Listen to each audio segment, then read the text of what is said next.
era nga mbakubiriza okumanya enkizo n'ekitiibwa ky'emizikiti gya Allah. Yenna agutuzimbidde n'agututeerawo buvunaanyizibwa bwaffe ng'abasiraamu okukola ebisigadde eri masjid, omuli okugirongoosa, okugirabirira, okugikoleramu ibadat.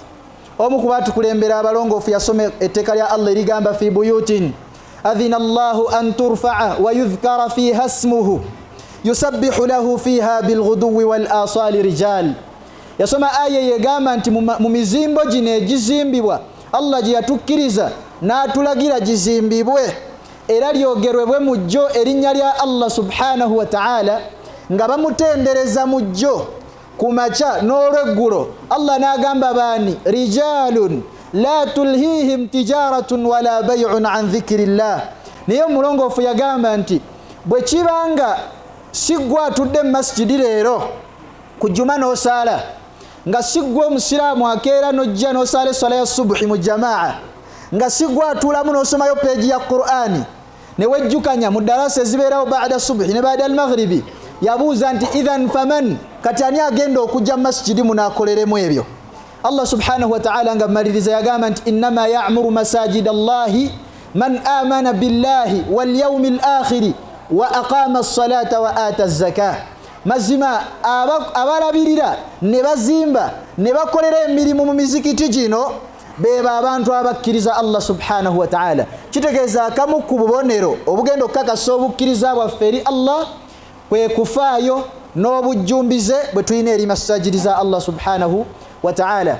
Omulongoofu omu mu batabiina bamuyitanga Thabitul Bunani, yamwogerako omusomesa wayitibwa Anas ibn Malik n'agamba nti Salihul Bunani yagamba nti mu bantu mulimu mafatihun lil khair, mulimu abantu nga bisumuluzo bya birungi, nga buli wayingira mu kitundu wabawo ebirungi ebijja, buli wabeera aleeta ebirungi mu bantu.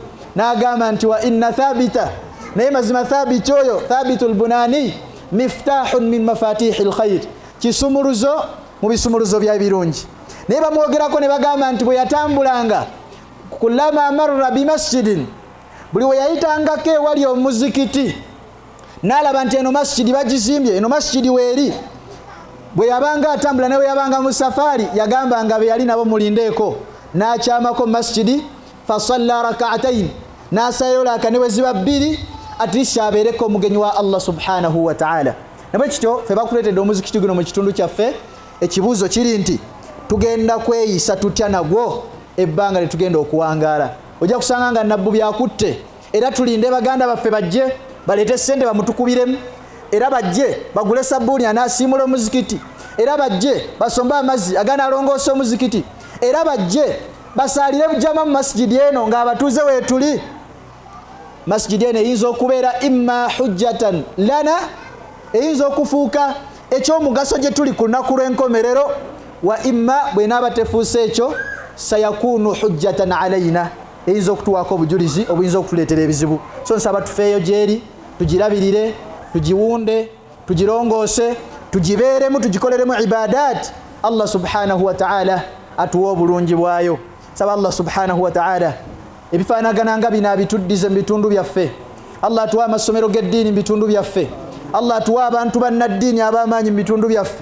Allah atulongooseze ezzadde lyaffe alifuula abantu ab'omugaso eri eddiini. Saba Allah subhanahu wa ta'ala ataasa obwavu n'obukafiiri. Saba Allah subhanahu wa ta'ala asiime buli alina kyakoze gye tuli. Yenna atwagalizza ekirungi n'atukoledde ekirungi, tusaba Allah amusasule ekirungi. Saba Allah atutaasa obubi bw'ababi, atutaasa enkwe z'abenkwe. Saba Allah subhanahu wa ta'ala asitule obusiraamu buli wonna mu kitundu kyonna. Saba Allah ataase baganda baffe abasiraamu mu bitundu byonna.